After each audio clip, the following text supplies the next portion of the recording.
This is the the special topic, the environmental issue workshop. Opportunity for you to listen to the speakers and to learn a lot about what's coming up as far as the topic and the test. The test will be taken from the resources that are online, as well as what you see in here today. So take lots of notes. So if you need blank sheets of paper, you might ask the person next to you to grab one so that you have something to be able to work with. We do have handouts and things for the advisors. There are some extra GIS resources up here for all the advisors to grab a hold of, left over from a workshop I did this last week for the Rhode Island Science Teachers Association. This summer, for those advisors that are looking to make a little extra money and to learn a little bit about GIS, there is a workshop going to be offered July 27th to the 30th, and it's going to be at Rhode Island College. It's a 4-day workshop. Each teacher is going to get a $300 stipend, plus breakfast and lunch, and the ability to learn a lot about using ArcGIS online. So it's an opportunity for those of you not going to nationals, because fortunately or unfortunately, that's when nationals are. That'd be an opportunity for you to learn a lot about GIS, so especially the online version.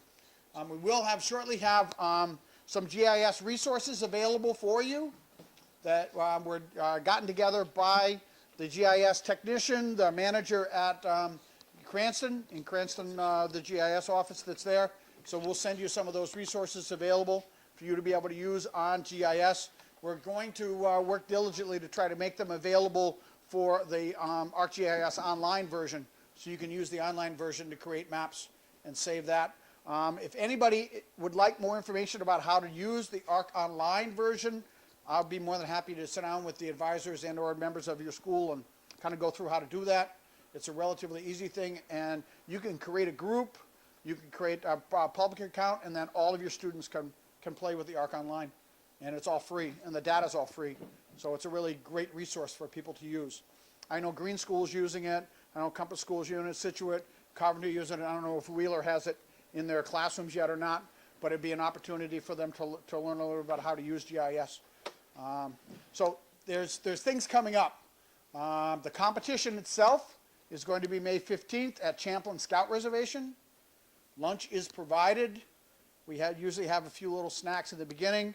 You go right into a test on the special topic, and then there's a rotation set up for you to go through, and you'll be assigned that rotation that morning when you get there.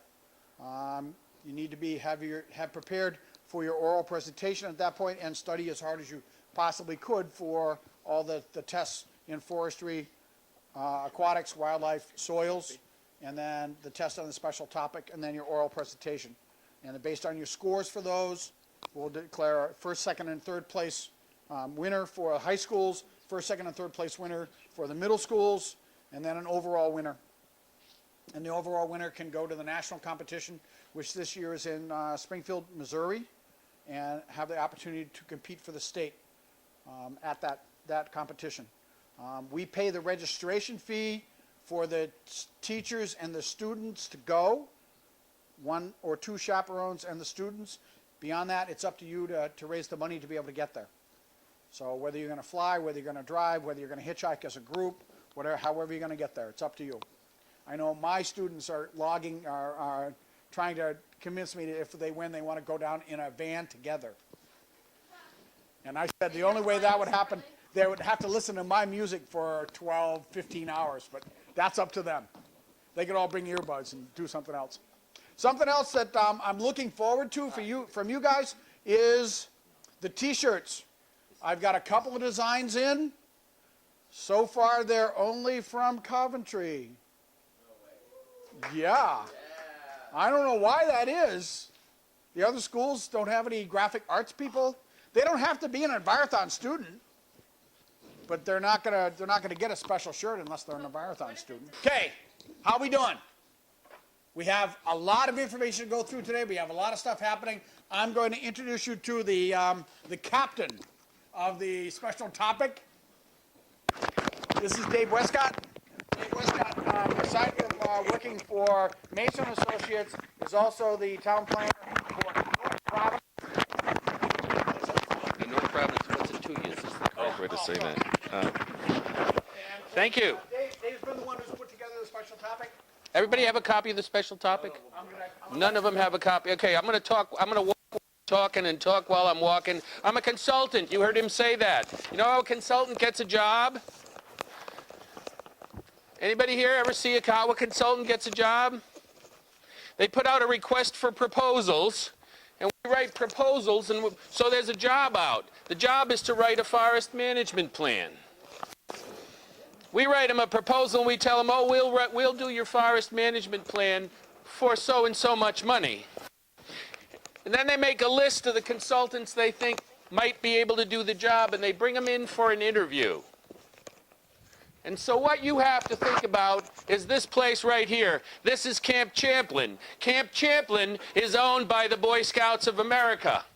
It's in the city of Cranston. Cranston is the city, right? Do you think of Cranston as rural or having a forest?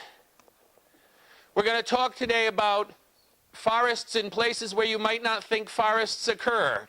Forests occur on almost every city street.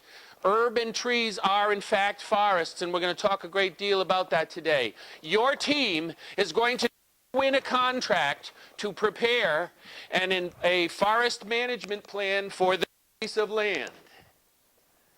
You're going to interview before a team of judges. The judges will sit, and you will tell them why your team knows the most about urban or community forest management, and convince that bank of judges that your team is the team that they should be selecting. They'll be awarding you points based on your understanding of the principles of forest management. We've listed some of the things you might want to think about in the problem statement. So read through the problem statement. Paul, what's the deal on getting to visit Champlin if you want to? The deal on getting to visit Champlin, I'll send an email out on the guy's phone number and his email address. But you have to call for permission because it's a private area. I have given you a number in the past. That guy doesn't really want to talk to you. He's going to refer you to the unit manager. A lot of people go there, let's say, during April vacation. Their recommendation is during April vacation they have summer camp or a day camp going on. So if you're scheduled, you want to schedule something more like 3 o'clock in the afternoon. But you have to get permission to go out there. Thank you. But you don't necessarily have to go out there. How do you look at a site if you can't go to the site? Google Earth. Use a map. Use a GIS. Hey, wait. Welcome. Make sure you get a copy of this scenario. So if you can't be on the site and you can't walk around the site in the meantime, you can look at the site on Google Earth. You can see what the site is like. You can look the site up in Google and see what the Boy Scouts view the site and where the trails are. And you also can use, what else? GIS data. How many people here have used a GIS? Peter, who's standing in the back with the green hat on, happens to possess a series of GIS overlays for this property. What overlays do you have? Whatever data the GIS person at Cranston gave us. Every little scrap of data that was available in the city offices in Cranston is available to you. What we're going to do is put it up on the website and make it available to you so you can download it and you can use ArcGIS online to learn all kinds of things about that property. So are there questions specifically about the special topic study, the special topic problem? So you got two things you're going to do on the special topic. The first one is you're going to interview before you're going to do a presentation before a team of judges. The second thing you're going to do is you're going to take a brief test on this. Half of the material on that test comes from this presentation today. So just by showing up, you've already improved your score significantly over that of any other team that is not represented here today. Number two is, here's a wonderful little secret. When you first drive in the gate at Camp Champlin, take a look immediately on your right. There's a tree there that doesn't belong in New England. Take a close look at it. Somebody might ask you about that sometime.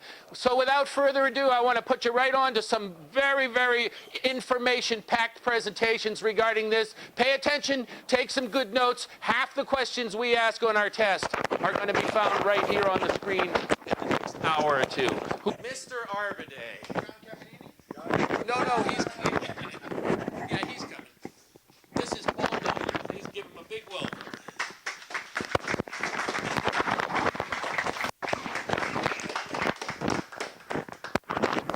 You okay, Norm? Can we all see this? Great. If we could pass this out, I have about 25 copies, so some of you might have to share. If you guys could just run those back for me, that'd be great. What I have is, I have two separate things going on. We're working on a management plan. This will help you in two sections. Forestry in itself, we have a section, we have parts dealing with a management plan and some of the stuff dealing with urban forestry. What is forestry? Okay, forestry is the science, art, and craft of creating, managing, using, conserving, resources in a substantial manner to meet desired goals, needs, and values for human benefits. You can write all this down, but what we end up doing with PowerPoint presentation, we put them on the Envirothon check-in, okay? So it might be easier to try to absorb this stuff. It will come. Intro to forest management. Forest management plans can be complex or relatively simple. It all depends on the landowner management objectives, and the current conditions of the forest. Part of we handed out the scenario first is, as you look through the scenario, there might be clues that we might give you as the day progresses. Forest management plan wasn't typically contained, regardless if you're doing an urban forestry management plan or a rural or rural forest management plan. You know what the title is, you need a signature page. What are the landowner objectives? Big thing. And in your scenario, there are a bunch of objectives down there.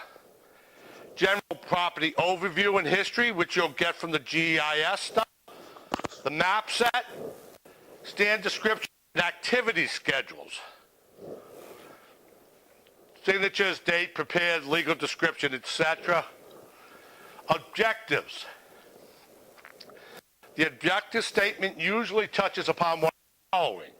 And you're going to see this in your program. There's forest health in there. There's water quality, soil conservation.